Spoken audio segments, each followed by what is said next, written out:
السلام عليكم. بصوا، بحب احط اي حته عظمه، يعني ايه، قبل ما اسلق اللحمه كده.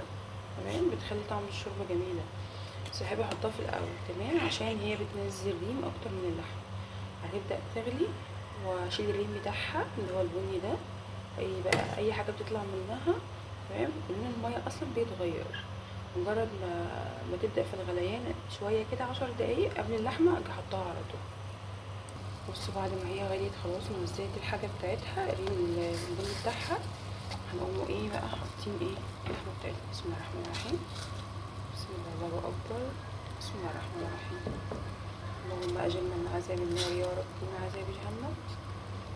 حطينا بقى كده اللحمه اهي، هتاخد بس غلوه ونشيل بقى الريم البني بتاعها، ونقوم حاطين البصل والطماطم والفلفل الاسود. تمام كده بقى هنحط بقى بصلايه، معانا بصلايه صحيحه. هي اصلا الشوربه ميزتها ما شاء الله، شوربه اللحمه غير شوربه الفراخ خالص. تحطي الحاجه صحيحه كده، طبعا هي بتاخد سوا كتير، الحاجه دي كلها اصلا بتتهرق، يعني ما بتبقاش موجوده. فبتجيب على مهلها ونوطي عليها النار، نحط بقى شويه فلفل اسود. وما شاء الله ما شاء الله، على فكره احنا ممكن نعمل من غير بصل. انا جربتها من غير بصل، ما يعني هو البصل بيعمل نكهه وطعم، بيبقى طعمها لذيذ وكل حاجه. بس على فكره مفيش مشكله، في ناس اصلا ما بتعملهاش ببصل خالص، يعني هي بس مجرد الطماطم بتعمل لون. بس لازم احنا اتعودنا واحنا صغيرين نحط الطماطم بس مش كتير، عشان ما تبقاش حمرا قوي، يعني بتبقى لونها فاتح عن شوربه الفراخ. هنحط الفلفل الاسود والملح بنحطه في اخر حاجه. ادي الفلفل الاسود بتاعنا، هنسيبها بقى ايه تغلي الاول. بعد ما تغلي نوطي عليها، نغطيها ونسيبها بقى عشان ايه تطيب على نار هاديه. بصوا، انا كنت هعمل صينيه بطاطس الصراحه لوحدها كده، تمام، بس قلت بقى اعمل ايه خضار، مشكل بطاطس بقى وجزر وبسله.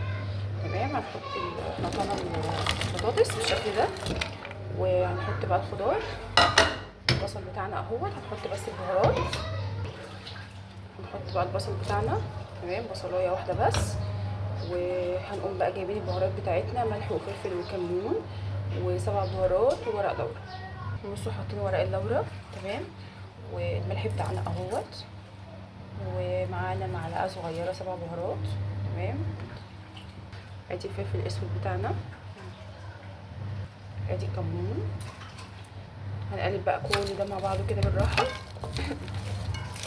لغايه خلاص نحس ان احنا ايه قلبناه كله وكله شرب من البهارات. تمام، انا طبعا عملت الخلاط، حطيت فيه طماطم، وحطيت دايما بضرب الثوم مع الطماطم في الخلاط. تمام، عشان هما مش بيحبوا يحسوا بطعم الثوم. لو بشرته كده ساعات، عشان ببشره ساعات المبشره بيبقى جامد قوي، بتحس ان هو حامي عشان هو فريش. فهم بيحسوا بيه بطعم الثوم، فانا ايه بحطه في الخلاط يتضرب مع الطماطم. تمام، ادي الطماطم بتاعتنا. بسم الله الرحمن الرحيم. اللهم صل وسلم وبارك على سيدنا محمد وعلى اله وصحبه وسلم. هنسيبها بقى تغلي نفسها عشان ايه نوطي عليها عشان ندخلها الفرن بامر الله. واللي حابب برضه ايه ما يدخلهاش الفرن وتتاكل كده عادي، بس اهم حاجه لازم يكون فيها صوص. انا والله ساعات بطلع الحاجه اصلا مبقاش عارفه انا هعمل اكل ايه. عايزين بقى نعمل شويه رز وشويه لبن عصفور ان امكن، يعني ما امكنش خلاص. بصوا، نلحقها كده قبل ما ايه قبل ما تغلي. نحط قرن الفلفل، انا ناسيه جدا، مش عارفه ازاي نسيته، مع اني والله فاكره انا اطلعه مع الطماطم اصلا من التلاجة. نقلب بس كويس، الحمد لله ان هي ايه لسه يعني. يلا الحمد لله حصل خير. بسم الله الرحمن الرحيم. بصوا ما شاء الله اللهم بارك. نحط بقى الزيت بتاعنا، تمام، عشان هي كده خلاص دخلت ايه قبل مرحله السوا بشويه صغيره. نحط شويه زيت بتاعنا، وبعدين نقلب ونغطي عليها ونسيبها. شايفين ما شاء الله الخضار، شايفين اللون بقى عامل ازاي. نغطي نغطي عليها. انا بقى اوريكم ايه اللحمه بتاعتنا. بصوا ما شاء الله، احنا موطين عليها النار وسايبينها تغلي براحتها.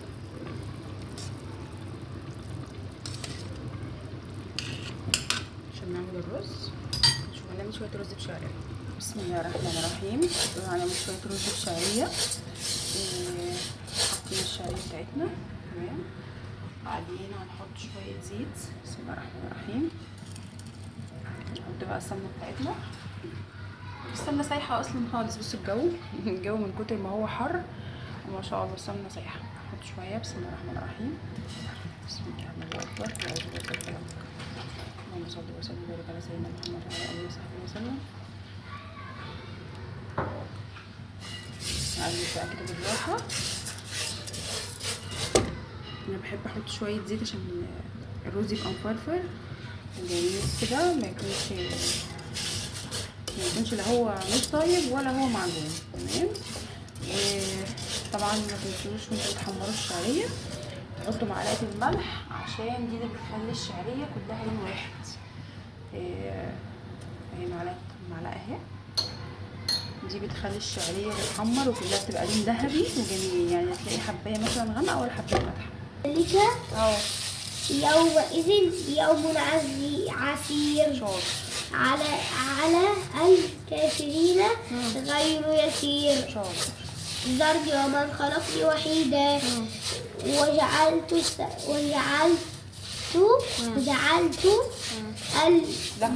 له تمهيدا مالا ممدودا وبنين شهودا ثم لا ومهدت. انت قلت ايه ومهدت له مالا ومهدت له تمهيدا. شاطر ياسين. ثم يطمع أن أزيد كلا إنه كان لآياتنا عنيدا. انت عليك لغاية 14 بس. ثم رهقه. ثم ايه؟ لا سأرهقه صعودا. كررها تاني يلا شاطر. كده حطينا الرز وهنشوحه بقى ايه؟ نعم. كده هجيب لو تكتبي. ساعات لو جبتي عدد النهارده هزعل منك. تمام؟ يلا يا شطور كمل بقى عشان تبقى شاطر. كده احنا عملنا الرز اهو. هنحط بقى الميه بتاعتنا. تبقى الميه بتاعتنا. بسم الله الرحمن الرحيم. اللهم صل وسلم وبارك على سيدنا محمد وعلى اله وصحبه وسلم.